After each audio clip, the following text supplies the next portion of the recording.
Bonjour, bienvenue dans ce webinaire organisé par Construction 21 lors du salon Bipositive, pardon.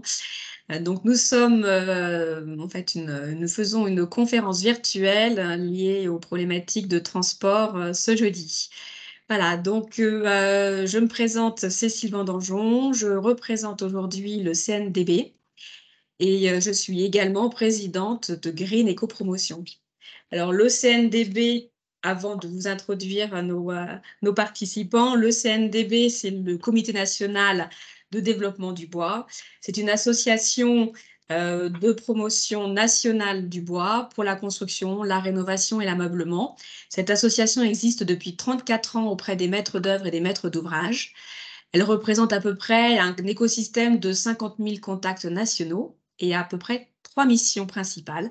Informer, donc vous pouvez avoir toutes les actualités de la filière bois, les évolutions techniques et réglementaires, les innovations que l'on peut trouver dans la construction bois, former à la construction bois et également communiquer, donc réaliser des vidéos, des reportages, des articles et autres, et surtout des visites d'opération que je vous encourage vivement auquel qu'on va participer, pardon. C'est extrêmement intéressant. Voilà, donc en tant que donc présidente de Green Eco Promotion, je me présente également rapidement et surtout l'entreprise. Donc Green Eco Promotion existe depuis plus de 10 ans désormais.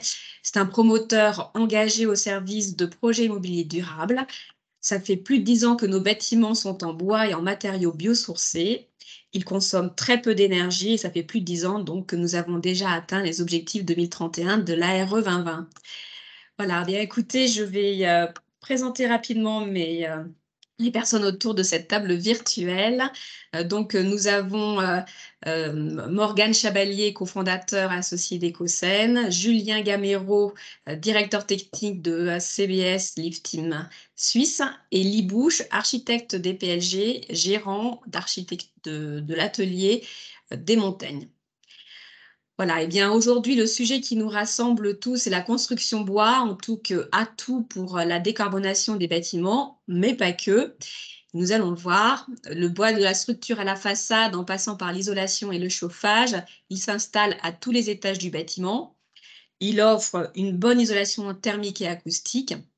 Et également, pendant tout son cycle de vie, il va stocker le carbone et puis le dégager de nouveau lorsqu'on va le brûler ou qu'il va se décomposer. Donc la construction bois a ça de magique, c'est qu'on va stocker le carbone qui a été accumulé dans le bois pendant toute sa croissance. Bien entendu, il y a la question du recyclage à la fin de vie du bâtiment. Alors la construction bois, quoi, le bois pardon, dans la construction est également un véritable atout pour la construction hors site, qui va nous permettre de gagner du temps et de réduire considérablement les déchets. Et je pense que vous allez pouvoir avoir de magnifiques exemples de la construction bois au travers de ces témoignages de maîtres d'œuvre, de bureaux d'études, de charpentiers, d'industriels, d'architectes. Alors accrochez-vous, ça va décarboner. Je vais passer la parole à Écosène, que Morgane Chabalier qui la représente aujourd'hui. Alors Écosène, en une seconde, on va dire, c'est une société de promotion qui fait des maisons en bande hors site, mais pas que, puisque Écosène également construit et en tout cas a créé Panomur en 2008, donc il y a quand même déjà un certain temps. Et je pense que vous avez pu voir l'évolution du bois et de la mentalité dans la construction. Donc les mentalités changent, je pense que c'est pour le bien de tous et notamment de la planète. Alors je vous laisse la parole, Morgane, et nous présenter ces belles réalisations. Effectivement, merci, pour ce passage de parole. Eocène, effectivement, est arrivé à la rencontre de 2 savoir-faire.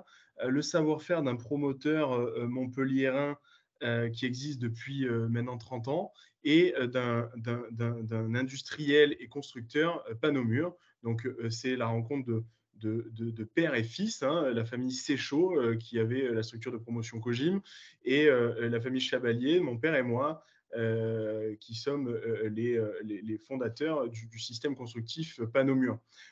Effectivement, je vais revenir un petit peu en arrière. Panomur a été créé en 2008 et on s'est confronté, sûrement comme vous, à la difficulté d'introduire le bois et le hors-site, je mets ça en parallèle, dans la construction. Ce n'était pas présent dans les DTU, certains matériaux n'étaient pas présents au CSTB, les maîtres d'œuvre et personnes en place avaient souvent du mal à intégrer ces matériaux. C'était souvent péjoratif, on était mal vu. Enfin, il y a eu un phénomène au début, c'était très complexe. On s'est attelé à pouvoir démontrer que la construction bois et hors site, parce que la construction bois existe depuis longtemps, le off-site building et le mouvement hors site est un peu différent. Il est combiné, c'est d'assembler le plus de compétences de manière sûre dans une usine, sur des modules préassemblés et de les emmener sur chantier. Donc voilà les prémices. On a travaillé à ce que le bois et le hors-site puissent être le plus représentés.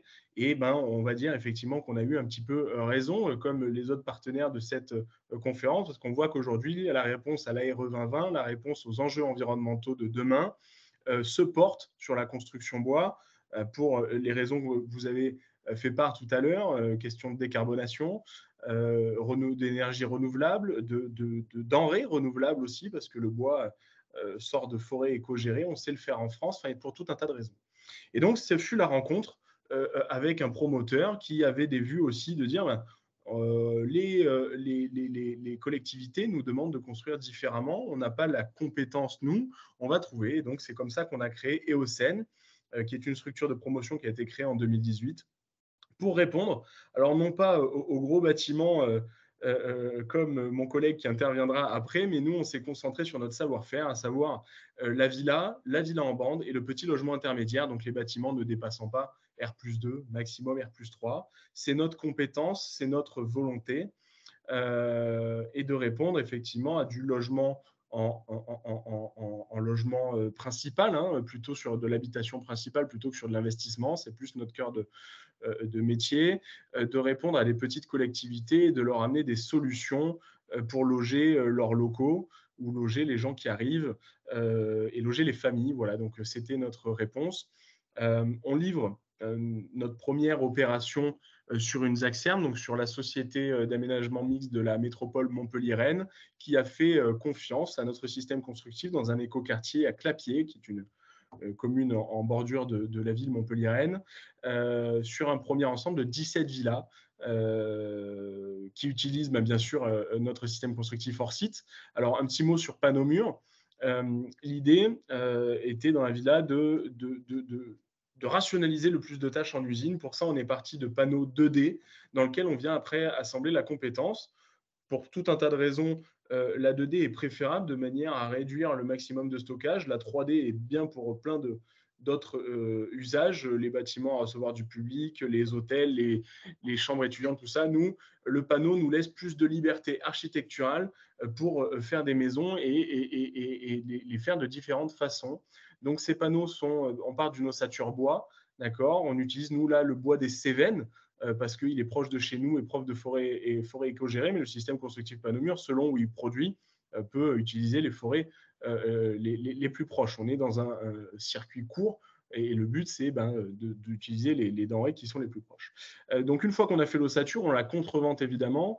Isolation en laine de bois, intérieure et extérieure, pour répondre aux nouvelles réglementations environnementales évidemment, par vapeur, menuiserie, électricité, plomberie et parement intérieur. Donc, un panneau va partir avec 80% de sa technicité déjà faite en usine. L'avantage, c'est qu'on peut commencer en temps masqué. On va commencer sur chantier les fondations et nous, en usine, on pourra travailler. Donc, il y a un gain de temps en plus du gain en usine de déchets parce que tout va être calpiné.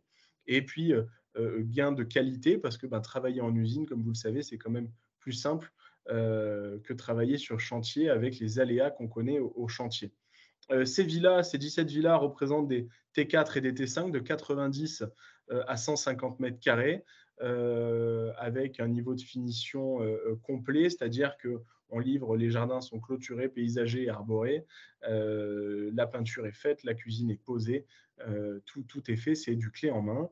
On a intégré un système de photovoltaïque et d'énergie renouvelable sur le toit, on a intégré des bornes de recharge pour les véhicules électriques, voilà, et on a attaqué le chantier la pose des premières villas en janvier et on livre les 7 premières villas à la fin du mois d'avril. Donc, un pari qui est réussi. Aujourd'hui, Eocène finit cette première opération. On va dire qu'on a livré 25 villas, grosso modo, sur nos 3 premières années d'exercice. Il y a eu beaucoup de travail en amont on voulait vraiment avoir un chantier référence dans une collectivité et en partenariat avec une collectivité, donc là, la SA3N de Montpellier. Et le but sur les 3 prochaines années est de produire entre 80 et 150 logements selon comment on va s'épandre. Je vois ici, effectivement, sur le but aussi est de vendre donc des produits clés en main qui soient raisonnables en prix. Pari réussi sur le projet de Clapier, parce qu'on est resté sur un prix entre 3 800 et 4 200 € le mètre carré pour une commune limitrophe à Montpellier, sur de la villa individuelle.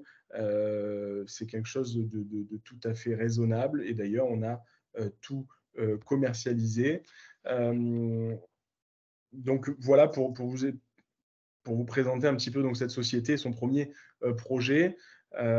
Cette opération se situe effectivement aussi dans un écoquartier. Donc, au-delà de notre projet à nous, c'est tout le quartier qui est dans un SOS éco-responsable et de circuit court. 60% de végétalisation dans cet écoquartier et effectivement tout un tas d'autres promotions qui doivent respecter l'ARE 2020 et qui doivent respecter une filière éco-responsable. Voilà pour ma part.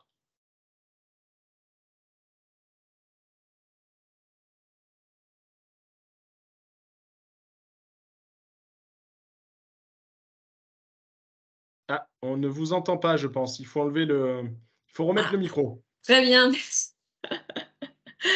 Merci Morgane. Eh bien, écoutez, et pour l'assistance technique.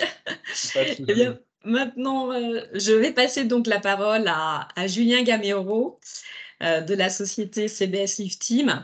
Alors, Julien, vous êtes ingénieur structure spécialisé en bois. Si je ne me trompe pas, CBS Lift Team combine un bureau d'études structure et une activité de charpentier.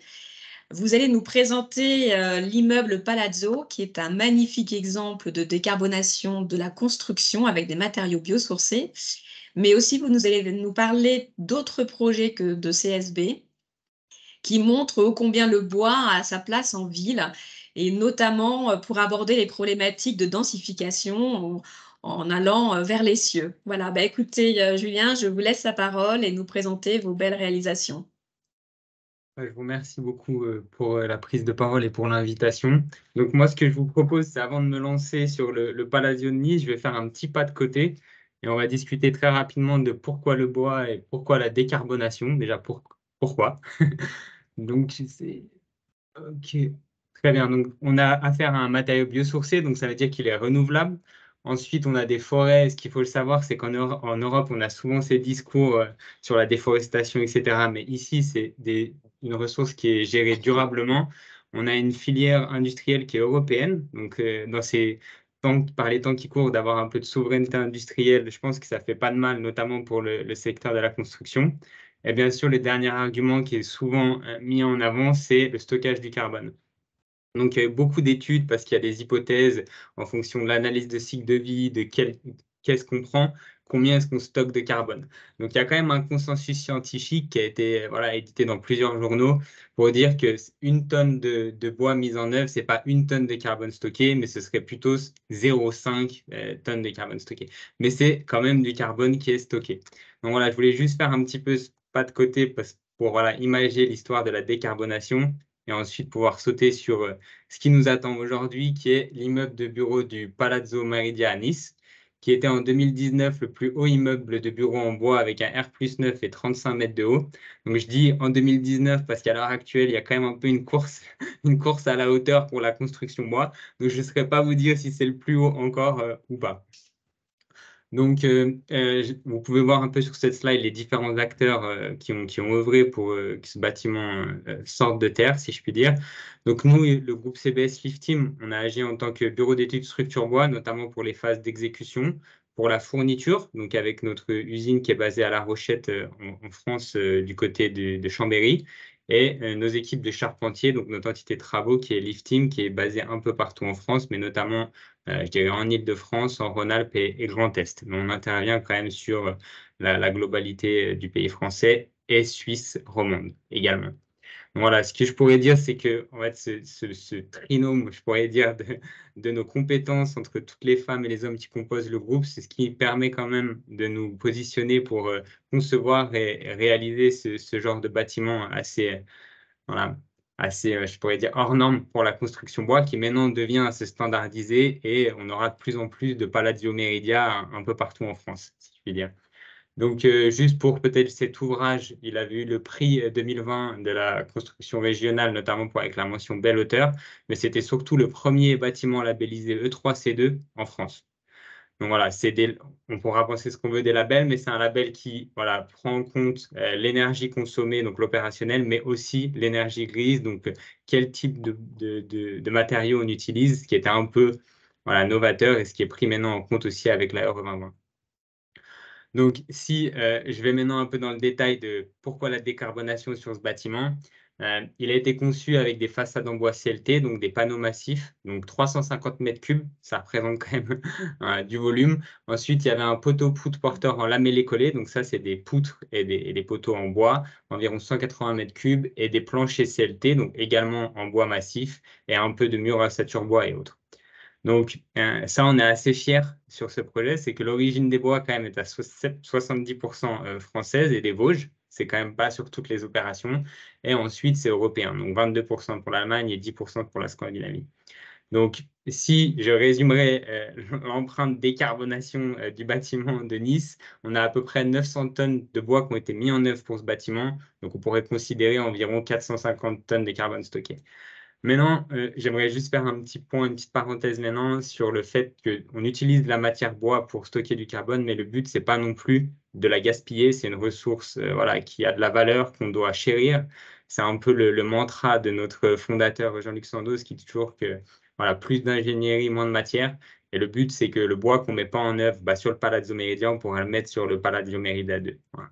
Donc, il y a aussi quelque chose qui nous semblait important de discuter aujourd'hui, c'est quand même la mixité des matériaux. Donc, toutes les voies d'évacuation, les cages d'escalier, ascenseurs ont été faits en béton armé. Ça a permis aussi l'assise et la stabilisation du bâtiment qui est en zone sismique. Donc, ce n'était pas non plus simple de faire ce R+9 sur Nice. Donc voilà, on pense que c'est important voilà, je dirais, d'optimiser la ressource en fonction du projet, de pas forcément dire qu'on va tout faire en bois, mais de mixer les bons matériaux au bon endroit. Donc on peut voir voilà, les cages, les poteaux poutres qui venaient se stabiliser sur ces cages béton armé. Donc, je voulais juste aussi discuter rapidement de la filière sèche. Donc, on parle de décarbonation, mais il y a aussi tout l'aspect pollution de site, de chantier, nuisances sonores. On est dans un cadre urbain assez dense, la métropole de Nice.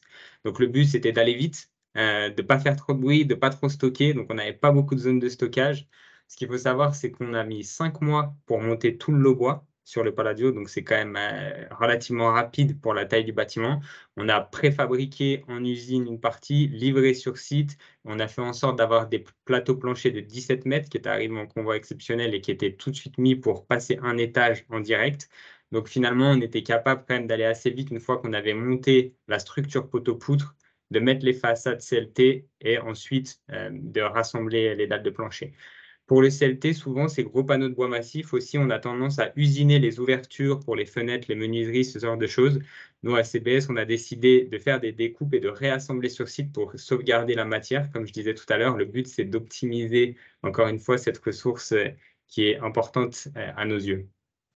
Donc, on peut voir un peu les différentes phases chantier. Quand on a monté les différents étages, on peut commencer aussi à travailler sur les lots secondaires une fois qu'on a étanché, ce genre de choses. Donc, ça permet quand même d'avancer relativement vite sur ce genre d'opération. On peut voir la coursive, donc toute cette exosquelette métallique qui avait été choisi par l'architecte pour faire les coursives extérieures du bâtiment. Donc, c'est une structure métal, encore une fois. Pourquoi pas mettre le bon matériau au bon endroit sur cette opération, ça s'est fait comme ça. Il y avait aussi des histoires d'ensoleillement, etc., d'obturation. Donc, ça, je laisserai, si vous êtes intéressé, discuter avec les bureaux thermiques et environnementaux qui ont fait ces calculs-là. Mais voilà, il y avait aussi toute une recherche de façade pour que le bâtiment soit viable, on va dire, en phase opérationnelle. Donc maintenant, très rapidement, c'était un peu des photos pour montrer qu'avec le bois, on est capable d'avoir des plateaux très intéressants pour l'architecte, pour le promoteur, aussi des histoires de modularité. On peut voir que dans ces espaces-là, ben, c'est quand même assez, il y a quand même de l'espace important pour faire un peu ce qu'on veut et pourquoi pas la réversibilité des bâtiments, etc. Donc le bois offre aussi cet usage-là, si je puis dire. Et pas des moindres, on peut voir que l'espace de vie, nous, on le trouve chaleureux et sain. Et en plus de stocker du carbone, ça rajoute la petite touche qui donnera envie aux équipes qui travaillent dans le Palladio de travailler dans la joie et la bonne humeur. Donc ça, c'était pour ce qu'on est capable de faire en tertiaire. Maintenant, j'aimerais rapidement discuter un peu de ce qu'on peut faire au niveau du logement en bois à l'heure actuelle. D'ailleurs, le CNDB est venu visiter, c'est le logement de Pelmeris il y a quelques semaines, si je ne dis pas de bêtises, avec une centaine d'architectes. Donc, c'est une cinquantaine c'est une cinquantaine de logements en hypercentre à Paris dans le 20e. Encore une fois, on a œuvré en tant que bureau d'études, cette fois-ci entreprise générale, pour avoir la totalité et gérer la construction biosourcée de A à Z avec notre fourniture qui vient de notre usine de production à Ecoteam. Encore une fois, c'est le premier bâtiment de logement E3C2 en France de cette envergure-là en zone urbaine. Donc, pourquoi est-ce que je voulais montrer ce projet? Parce que sur Nice, on était beaucoup sur de la structure bois. Là, on est vraiment sur du logement où on a pensé un peu à tous les autres matériaux. Donc, il y a la structure, l'isolant, le complexe de façade, etc., qui ont une isolation biosourcée. Par exemple, on peut voir de la ouate de cellulose dans notre usine d'Ecoteam. Donc, tout est préfabriqué, arrive sur site et on essaye d'intégrer au maximum la pensée globale en biosourcé. Et finalement, quand on peut voir l'image sur la droite du bâtiment, on se balade dans Paris, on ne pourrait pas forcément dire que ce bâtiment est en bois. Et c'est un peu ça qu'on veut expliquer, qu'on veut donner pour le futur, que voilà, on passe devant un bâtiment et que ce soit devenu la normalité, qu'on ne se dise pas c'est un bâtiment en bois, il faut qu'on le voit, etc. Non, non, on peut faire du logement collectif R+5, R+10 facilement en milieu urbain et on espère que ça deviendra la norme et je pense que c'est en cours. Un dernier point qu'on voulait un peu discuter aujourd'hui, c'était le fait qu'avec la construction bois à la filière sèche, on peut quand même densifier les villes assez facilement. Sur Paris, ça c'est une opération qui a été faite en 2014, on y avait rajouté 3 niveaux sur un immeuble. À l'heure actuelle, on est aussi en discussion pour rajouter 5, 6 niveaux dans Paris Centre. Donc voilà, il y a aussi cet aspect-là que le bois amène d'être un matériau léger, sans avoir des gros travaux de reprise de fondation et pouvoir travailler encore une fois dans une zone urbaine assez facilement. Donc, je crois que j'ai un peu dépassé mon temps, donc je vais aller assez rapidement. Pas de Pour nous, problème. pour nous, à CBS Lift Team, voilà, on se veut maintenant être un constructeur biosourcé, penser au global et pouvoir mener des opérations voilà, qui font du sens, tant en logement qu'en tertiaire, qu'en ERP. Voilà, on veut se placer sur tout ce qu'on est capable d'offrir avec la construction. Et on voulait juste finir en disant que voilà, avec la construction bois et biosourcée, on est capable de décarboner la construction, surtout de valoriser une filière forestière et une filière industrielle. Ça, je pense qu'il faut aimer à la rappeler qu'il n'y a pas que l'aspect écologique, il y a aussi cet aspect-là, qu'on crée des espaces de vie sains et beaux, qu'on peut densifier nos villes de manière cohérente assez simplement. Et bien sûr, réduire les nuisances en phase chantier, c'est déjà pas mal. Et je vais finir aujourd'hui avec vous en disant que seule l'utilisation accrue du bois dans le bâtiment est en mesure de sauver les forêts du monde. C'était un adage de Monsieur Julius Natterer qui nous a quittés maintenant quelques années. Et on est ses fidèles élèves en se disant que plus on va travailler le bois, mieux ce sera pour nos filières, nos forêts et l'industrie européenne. Ce sera tout pour moi. Ben, merci beaucoup, Julien. Donc désormais, je vais passer la parole à Élie Bouche. Alors, Élie, vous avez un parcours atypique.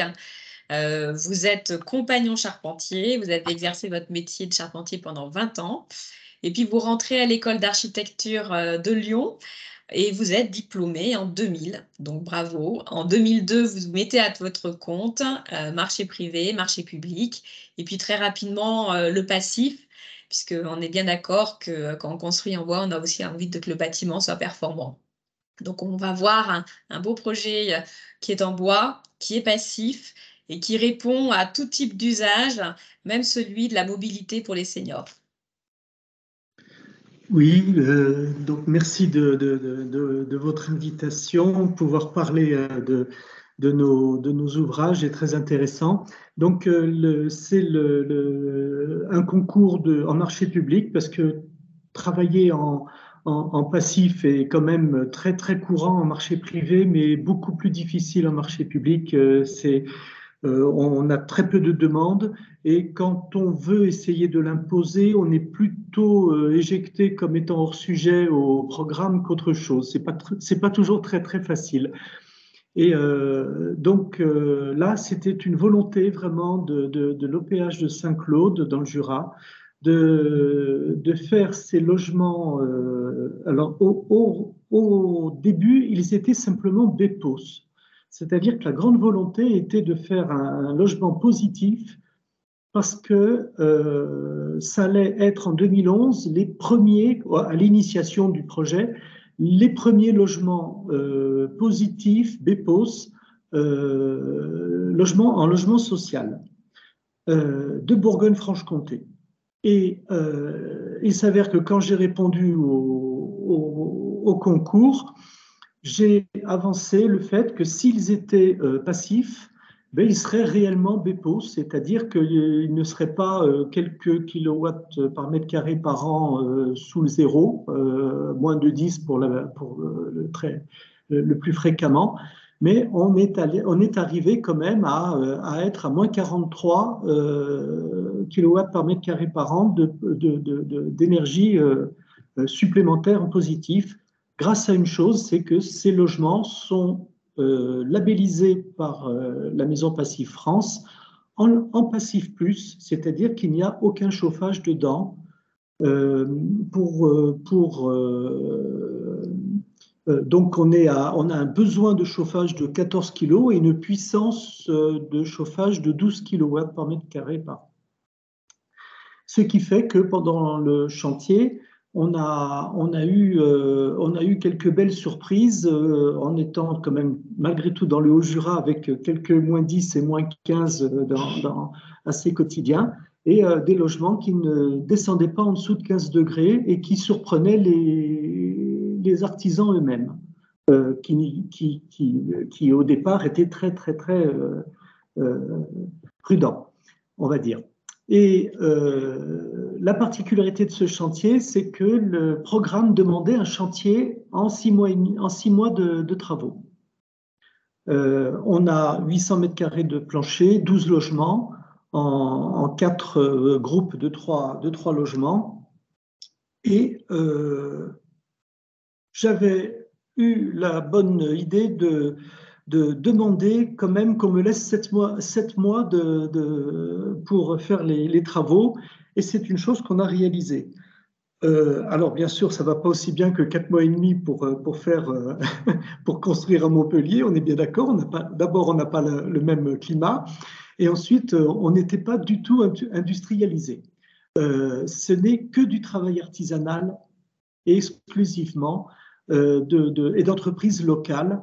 Donc, malgré tout, 7 mois et demi a été quand même une très belle performance et ça nous a vraiment contentés. La particularité de ce type de logement en bois, c'est que c'est une ossature bois massive, isolation paille, et avec un complément en fibre de bois à l'extérieur en pare-pluie. On a eu donc pour faire de la conception passive, je pense que vous serez tout à fait d'accord avec moi tous les deux, c'est que quoi qu'on fasse, plus le détail est précis, plus le projet a été pensé et dessiné, et moins on a de soucis et mieux on met en œuvre ensuite. Donc, ce qui a fait que la planche de dessin DCE était une planche exé et qui n'a absolument plus bougé jusqu'à la fin. C'est-à-dire que quand on a envoyé les documents, au bureau d'études de l'entreprise, bureau d'études bois de l'entreprise, rien n'a été modifié de façon majeure. Il y a eu de l'ordre de petits détails seulement et tout était vu. Parce que, comme vous pouvez le voir avec les éléments en couleur, on avait calculé absolument tous nos ponts thermiques d'assemblage de cadre d'ouverture, de pieds et de tête d'ossature. C'était la condition pour obtenir le passif avec un coût de construction de base de 1 450 € du mètre carré. C'est-à-dire qu'on ne pouvait pas se permettre de lâcher le morceau. On était très juste en dessous de 15 kW par mètre carré par an. Ça, on ne pouvait pas faire autrement avec les moyens qu'on avait. Donc, il fallait que ça soit extrêmement précis. Ce qui a valu à ce projet d'avoir aussi le trophée de la construction dans la catégorie BIM. Étonnamment, ça a été l'organisation et la gestion du chantier et de la construction s'était appuyé sur de la méthodologie du protocole BIM et qui a permis quand même sa réussite. Aujourd'hui, ce sont des logements qui ont été appareillés. Donc, on sait que la moyenne de dépenses par mètre carré par an est de 10 € pour la dépense énergétique. Et ça, c'est grâce, malgré tout, à cette structure, cette ossature bois en bois local, en paille locale, qui a été extrêmement étudié et qui fait qu'on a une très belle inertie et un déphasage suffisant en étant posé sur radier, isolé sur mise à port, qui venait tout juste d'avoir son certificat, son avis technique. J'ai encore un peu, à peine. C'est un projet qui est habité maintenant. Les locataires sont absolument réguliers. Nous sommes dans une région où il y a beaucoup de turnover. Les locataires ne bougent pas. Ce sont des personnes âgées qui sont à 23 ans en hiver et les appartements ne sont jamais montés au-dessus de 25,8 degrés en période de canicule et on est monté, on a eu quelques pics à 38 et 42 degrés. Donc c'est vraiment la preuve que c'est une chose très réussie. Le coût de construction aujourd'hui ne serait plus possible à ce prix-là aussi bas. C'est le réel problème et ce qu'il faut bien savoir, c'est que la réussite de ce projet ne l'a pas fait n'a pas fait d'émule, parce qu'en 2022, il est toujours le premier logement social d'EPOS de Bourgogne-Franche-Comté. Et ça, pour moi, c'est un vrai drame. Je ne méritais pas de rester le premier. Et je crois qu'il y a, et là je m'adresse à tout le monde pour ça, c'est qu'il y a vraiment quelque chose à faire. Il faut mettre en avant l'ossature bois, il faut mettre en avant les isolants réellement biosourcés, comme la paille, beaucoup plus que la fibre de bois qui est chargée de tas de produits retardants au feu qui en font un déchet lourd au bout du compte. Et surtout une chose, il faut porter la bonne parole sur le passif, parce que ce qu'il faut bien comprendre, c'est que ce projet, sous la RT 2012, était à 67 kW par mètre carré par an, alors qu'il était à moins de 15 en besoin de chauffage. C'est une question étonnante qu'il a fallu que l'OPH à l'époque, c'est qu'en fait, la réglementation thermique française n'est faite que de coefficients et de choses exagérées. Et à la page chauffage, quand on ne sait pas quoi mettre parce qu'on ne met pas de chauffage, eh ben on ne peut pas finir l'étude. On ne peut pas passer à la page d'après. Donc, on a été obligé de mettre en électrique et on est monté à fond de ballon presque à 70. Voilà. Donc, voilà, il y a beaucoup à faire et surtout, il faudrait évacuer cette réglementation qui n'est que de coefficients et testons. Ne testons pas qu'à l'air, il faut tester aussi pourquoi ça marche et comment ça marche 5 ans après et 10 ans après. Voilà. Très bien, écoutez, merci Élie pour ce beau témoignage. Merci messieurs. Je crois que nous avons vu du bois et des matériaux biosourcés. qui sont quand même les garants d'une construction bas carbone. On a vu aussi du haut, du beau, de la basse consommation d'énergie, de la rapidité, de l'efficacité et même de l'inclusion sociale. Donc, je pense que la construction bois est un atout pour la décarbonation des bâtiments, mais c'est sûrement pas son seul atout. Voilà. Et en tout cas, c'est un peu compliqué d'ouvrir les questions au public, puisque nous n'en avons pas aujourd'hui, malheureusement. Par contre, je pense qu'on est un public de professionnels amateurs du bois. Et si vous avez des questions les uns les autres à vous poser, eh bien, prenez la parole, n'hésitez pas. Je crois qu'il y a tellement de belles choses à dire que nous pouvons bien occuper ces 10 minutes qui nous restent. Je me permets juste de prendre la parole. Je trouve intéressant quand même, au vu de nos 3 projets différents, de voir 3 utilisations différentes du bois dans 3 mises en œuvre complètement différentes et qu'à chaque fois, c'est une bonne solution.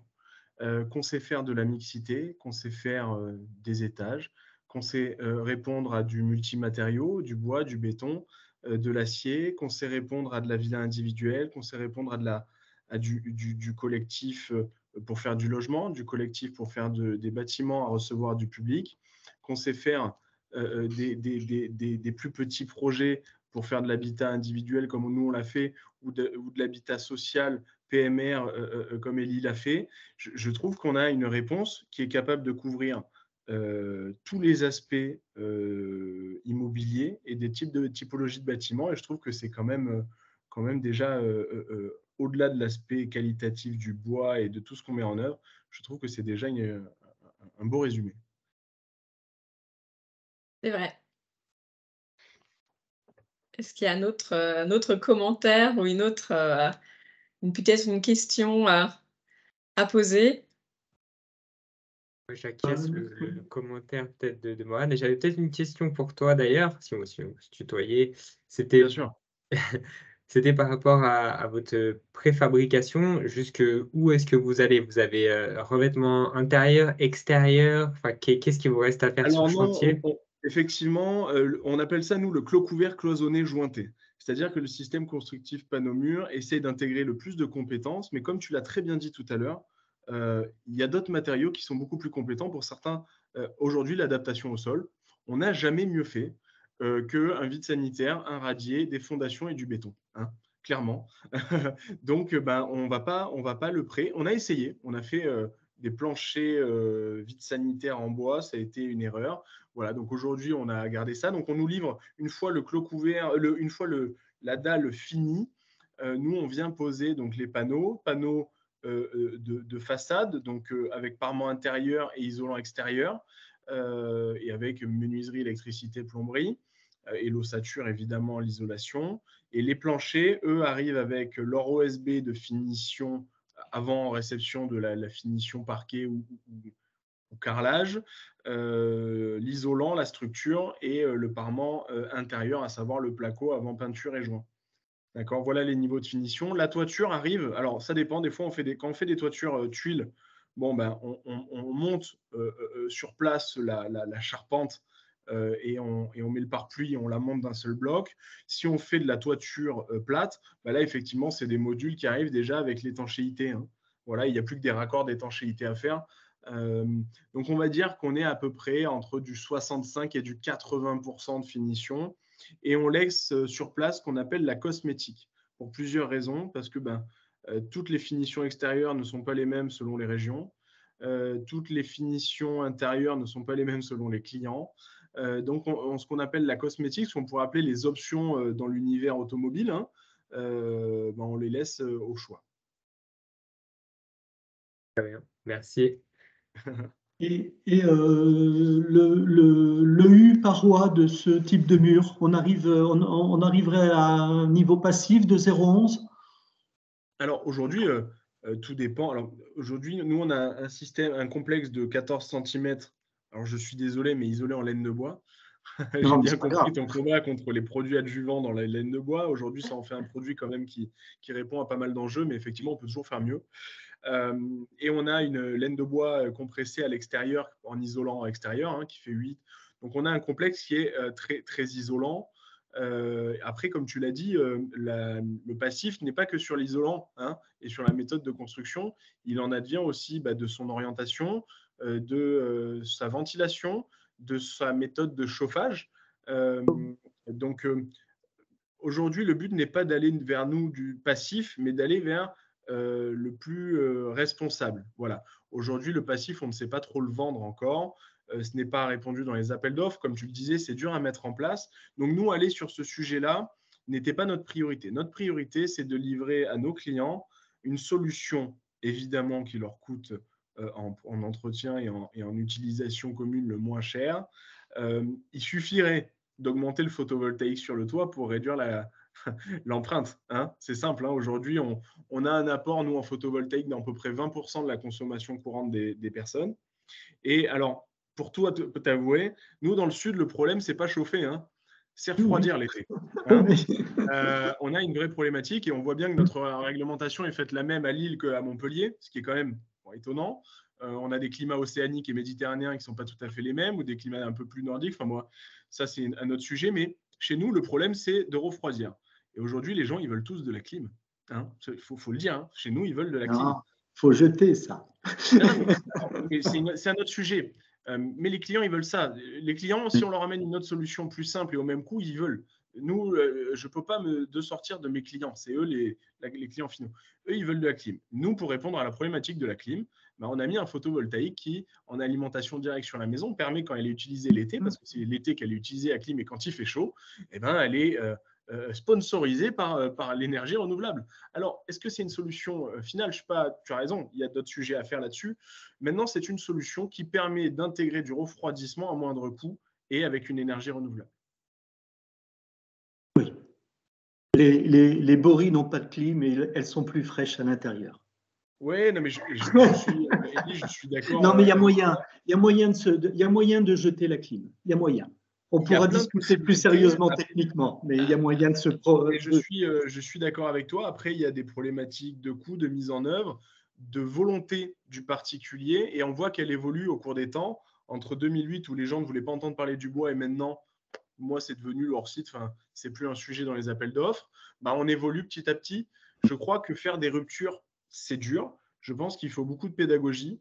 C'est par justement ce qu'on fait, par nos interventions, par nos différentes œuvres qu'on fait. Et il y a de la pédagogie. On arrivera petit à petit à intégrer de plus en plus de choses. Moi, je trouve que déjà la révolution qui a été faite grâce à l'ARE 2020 et au choix fait par les collectivités, je trouve que c'est une révolution. Voir un bâtiment de 9 étages à Nice en bois, moi perso en 2010, je trouve que c'est une révolution déjà. Voir des bâtiments BEPOS en 2014, c'était une révolution, le BEPOS. Donc ça avance et il ne faut pas brusquer les mentalités, surtout des occupants finaux. Voilà, donc il faut y aller petit à petit, mais tu as raison, il y a plein de solutions. Oui, il y a des solutions. De toute façon, c'est vrai qu'il faut absolument avoir une étude thermique dynamique. On ne peut pas exclusivement travailler avec la réglementation RE 2020. Et il faut la doubler d'une étude thermique dynamique. Et moi, pour le moment, c'est le PHPP. Bien sûr, il est allemand. Bien sûr, il n'est pas français. Bien sûr, il y a des soucis avec ça.